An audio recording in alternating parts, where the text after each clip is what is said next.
Daily, weekly और monthly राशिफल के साथ साथ ज्योतिष, वास्तु, मंत्र आदि से जुड़ी वीडियोस रेगुलरली पाने के लिए चैनल को अभी सब्सक्राइब कीजिए और बेल नोटिफिकेशन पे भी क्लिक कीजिए ताकि नई वीडियो की नोटिफिकेशन आपको समय पर मिल जाए।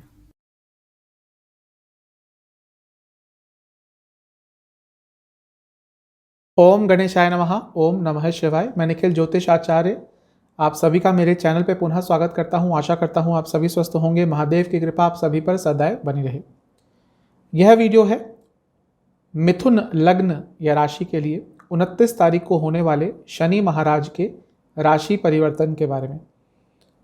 शनि महाराज 29 अप्रैल को अपना राशि परिवर्तन कर रहे हैं। अपनी एक राशि मकर को छोड़कर अपनी दूसरी राशि कुंभ में प्रवेश कर रहे हैं। लेकिन ये जो गोचर होगा, ये जो ट्रांजिट होगा, ये परमानेंट नहीं है। ये केवल 2.5 महीने का ट्रांजिट होगा। 29 अप्रैल को कुंभ में प्रवेश करेंगे, उसके कुछ समय बाद वक्री हो जाएंगे यानी कि रेट्रोग्रेड हो जाएंगे, और कुछ समय बाद यानी कि 12 जुलाई को वो पीछे जाते जाते जाते अपनी पिछली राशि में ही वापस चले जाएंगे। अपने प्रेजेंट राशि से गिरकर यानी कि कुंभ से गिरकर मकर में आ जाएंगे वापस। इसको पतित कहते हैं, पतित होना कहते हैं ग्रह का, और इंग्लिश में कहते हैं फॉलन प्लैनेट। तो जो एक्चुअल ट्रांजिट शुरू होगा शनि महाराज का कुंभ में, वो अभी नहीं हो रहा, वो होगा अगले साल जनवरी में। अभी केवल 2.5 महीने के लिए आ रहे हैं कुंभ में, इसीलिए फल तो देंगे लेकिन वो सारे फल जल्दी जल्दी देंगे। तो इसी विश्लेषण पर यह वीडियो रहेगा कि आपके लिए यानी कि मिथुन के लिए ये जो राशि परिवर्तन रहेगा वो कैसा रहेगा। 29 तारीख को जब शनि महाराज राशि परिवर्तन करेंगे तो आपके लग्न से नवम भाव में आ जाएंगे। ये राशिफल लग्न पे आधारित है, लेकिन आप अपनी राशि से भी इसको देख सकते हैं यदि आपको अपना लग्न नहीं पता तो जब नवम स्थान में आएंगे और 2.5 महीने के लिए रहेंगे तो आपके लिए बहुत सारे चेंजेस लाने वाले हैं। सबसे पहले तो 9th हाउस यानी कि भाग्य स्थान यहाँ पर आके बैठ रहे हैं। कई शास्त्र कहते हैं कि शनि महाराज का 9th हाउस में आना अच्छा होता है, कुछ इसका विरोध भी करते हैं। मेरे हिसाब से क्योंकि एक त्रिकोण स्थान है, एक लक्ष्मी स्थान है, एक बहुत ही शुभ स्थान है, यहाँ पे शनि महाराज आके अच्छे ही फल देते हैं। कुछ नकारात्मक प्रभाव भी देते हैं, लेकिन ज़्यादातर उनके फल यहाँ पर अच्छे ही होते हैं। और आपके लिए तो ये और भी अच्छे होंगे। क्यों? क्योंकि आपके लिए खुद अपनी ही राशि में आ रहे हैं, स्वराशि में आ रहे हैं। भाग्य स्थान के स्वामी स्वराशि में यानी कि अपनी ही राशि में आकर भाग्य स्थान में ही बैठ रहे हैं, तो भाग्य में वृद्धि ज़रूर होगी। तो आप देखेंगे इन 2.5 महीनों में 29 तारीख के बाद भाग्य का साथ आपको कई जगह पर मिलना शुरू हो जाएगा। आपके बिगड़े हुए काम बन सकते हैं, रुके हुए काम बन सकते हैं। ये चीज़ आपके लिए बहुत अच्छी है। धर्म में आस्था बढ़ेगी, आप काफ़ी धार्मिक हो जाएंगे। घर में कोई धार्मिक अनुष्ठान कराने की चेष्टा रखेंगे, किसी धार्मिक कार्य के लिए डोनेशन देने की चेष्टा रखेंगे।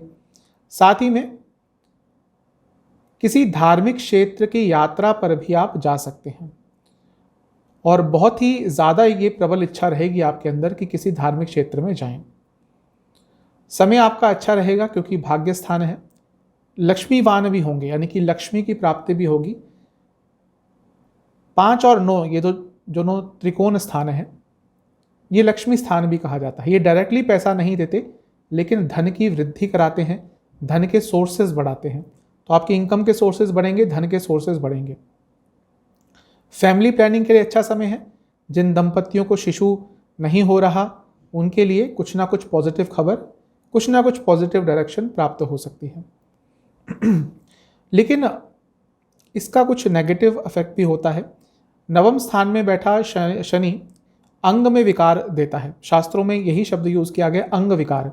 इसका मतलब यह है कि आपको कहीं चोट लग सकती है, छोटा मोटा एक्सीडेंट भी हो सकता है, कहीं से गिर के आपको चोट लग सकती है, और किसी मेजर ऑर्गन में कोई प्रॉब्लम आ सकती है। तो आपने इस चीज़ का बहुत ध्यान रखना है। आपसे यही कहूँगा कि अपने से बड़ों और धर्म से रिलेटेड चीज़ों का अपमान मत कीजिएगा। यदि इस समय में आपने ऐसा किया, वैसे तो कभी भी नहीं करना चाहिए, लेकिन कभी कभी जाने अनजाने में हो जाता है, लेकिन इस समय में आपको बिल्कुल भी नहीं करना, वरना वो चीज़ आपके बहुत ही ज़्यादा विरुद्ध जाएगी।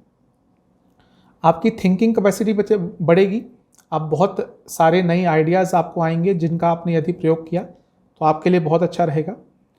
एक चीज़ कहूँगा कि जो मैरिड हैं उनका कभी कभी इस समय में, वैसे जब भी शनि महाराज नवम में आते हैं तो ये अफेक्ट आता है, लेकिन अभी 2.5 महीने के लिए आ रहे हैं तो ये अफेक्ट बहुत जल्दी आएगा। उनका मन थोड़ा विचलित होता है, दोनों का ही। यदि आपका लग्न जमीनाएँ है तो मन थोड़ा विचलित होता है, मन थोड़ा इधर उधर भागता है। शादीशुदा लोगों के लिए ज़्यादा कह रहा हूँ, जो रिलेशनशिप में है वो भी इसको अप्लाई कर सकते हैं। तो अपने मन पर आपने कंट्रोल रखना है, वरना थोड़ी प्रॉब्लम हो सकती है। आपके पिताजी के लिए ये थोड़ा नेगेटिव हो सकता है उनको आर्थिक उन्नति प्राप्त हो, उनको कोई पैसों के हिसाब से, भौतिक सुखों के हिसाब से अच्छी न्यूज़ प्राप्त हो, लेकिन उनकी सेहत के लिए यह समय अच्छा नहीं रहेगा। यदि उनको ऑलरेडी कोई हेल्थ प्रॉब्लम चल रही है तो आपने उनका बहुत ज़्यादा ध्यान रखना है। अगर कुंडली को देखें तो आपके नवम भाव में बैठ रहे हैं और वहाँ से तीसरी दृष्टि आपके 11वें स्थान पर यानी कि लाभ स्थान पर रहेगी। आपको दिख रहा होगा कुंडली में तीसरी दृष्टि लाभ स्थान पे। तो आपको अपने इनकम के सोर्सेस बढ़ाने पर शनि महाराज आपसे काम करवाएंगे, यानी कि आप बहुत एक्टिव हो जाएंगे कि किस तरह से अपनी इनकम को बढ़ाएं। अलग अलग जगह हाथ पांव मारेंगे कि किस तरह से आपका कोई एक और इनकम का सोर्स बन जाए। अगर आपकी सैलरी आती है सपोज 50,000, तो आप कोशिश करेंगे इस समय में कि कहीं पे इन्वेस्ट करें, कहीं पे कुछ ऐसा करें कि ऊपर से 10-15 हज़ार और महीने के आने लगे। तो ये अच्छा है। और क्योंकि भाग्यस्थान के स्वामी भाग्यस्थान में बैठकर लाभ स्थान को देख रहे हैं, तो भाग्य का भी साथ आपको भरपूर मिलेगा लाभ अर्जित करने के लिए। ये आपके लिए बहुत अच्छा है। आपके बड़े भाई बहनों को लाभ हो सकता है, आपका सोशल सर्कल इंप्रूव हो सकता है, ये चीज़ अच्छी है। 7वीं दृष्टि तीसरे घर पे रहेगी। यहाँ पर थोड़े नकारात्मक प्रभाव आ सकते हैं। एक तो यदि आपको थायराइड की कोई प्रॉब्लम है तो वो और बिगड़ेगी। आपका हार्मोनल इश्यूज़ कोई है तो वो भी और प्रबल होगा। हार्मोन से संबंधित कोई भी आपको प्रॉब्लम है तो वो थोड़ी बढ़ेगी, आपको तंग करेगी। आपका अपने भाई बहनों से झगड़ा हो सकता है, प्रॉपर्टी संबंधित विवाद हो सकता है भाई बहनों कजिन्स के साथ। और यदि आप यात्रा करते हैं, बहुत ज़्यादा खुद ड्राइविंग करते हैं, तो छोटे मोटे एक्सीडेंट के योग भी बन सकते हैं। तो थोड़ा सा आपने बच के रहना है। मैं आपसे यही कहूँगा कि जब भी भाई बहनों से कुछ वाद विवाद की स्थिति उत्पन्न होती है तो अपने आप को विड्रॉ कर लीजिएगा, क्योंकि ये बहुत छोटा गोचर है।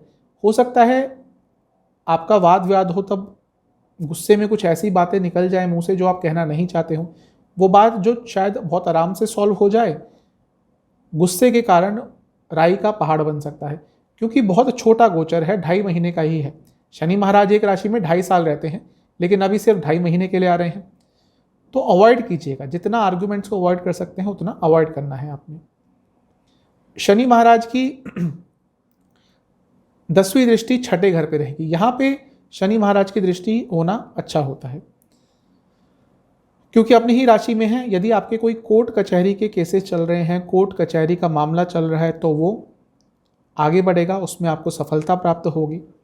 अपने कार्य क्षेत्र में सफलता प्राप्त होगी, कार्य क्षेत्र में आप काफ़ी कॉम्पिटिटिव रहेंगे और ओवरऑल भी आपका कॉन्फिडेंस थोड़ा अच्छा रहेगा। लेकिन क्योंकि ये रोग भाव है, शनि महाराज अष्टम भाव के भी स्वामी हैं, वो नवम भाव में बैठे हैं, नवम भाव के स्वामी तो हैं, लेकिन अष्टम भाव के भी स्वामी हैं। तो इस समय आपको कोई ऐसी बीमारी पकड़ सकती है जो बहुत लंबा चलने वाली है, long term disease, chronic disease. ये डिजीज आपको थोड़ा पकड़ सकती है, तो आपने अपनी सेहत का बहुत ध्यान रखना है। तो यदि मैं ओवरऑल समअप करूं तो आपके लिए शनि महाराज का ये राशि परिवर्तन अच्छा दिख रहा है। भाग्य की वृद्धि होगी, भौतिक सुखों की प्राप्ति होगी। आपको अपनी सेहत का जो मैंने पॉइंट्स बताए हैं उन चीज़ का ध्यान रखना है, और आपको अपने पिताजी की सेहत का भी ध्यान रखना है। आपके लिए उपाय क्या है? 29 तारीख को किसी भी शिव मंदिर में जाकर शिव परिवार की पूजा कीजिए। गणेश जी को लड्डू और किसी सफ़ेद मिठाई का भोग लगाइए। गणेश जी को दुर्वा अर्पण कीजिए। साथ ही में गणेश जी को एक यज्ञोपवीत पहना कर आइए और मंदिर में कुछ दक्षिणा भी अर्पण करके आइए। यज्ञोपवीत जनेऊ होता है, आराम से आपको कहीं भी प्राप्त हो जाएगा। सब कुछ अर्पण करके इस आस्था के साथ एक प्रार्थना कीजिए गणेश जी से कि कोई भी विघ्न आपके लाइफ में इस शनि राशि परिवर्तन से ना आए। लेकिन आपके लिए अच्छा दिख रहा है, ये उपाय आप ज़रूर कर लीजिएगा। आशा करता हूँ ये वीडियो आपके काम आएगी, आपको पसंद आएगी। चैनल पे नए हैं सब्सक्राइब कीजिए, वीडियो को लाइक कीजिए। मिलता हूँ आप सबसे अगली वीडियो में, तब तक के लिए ओम नमः शिवाय।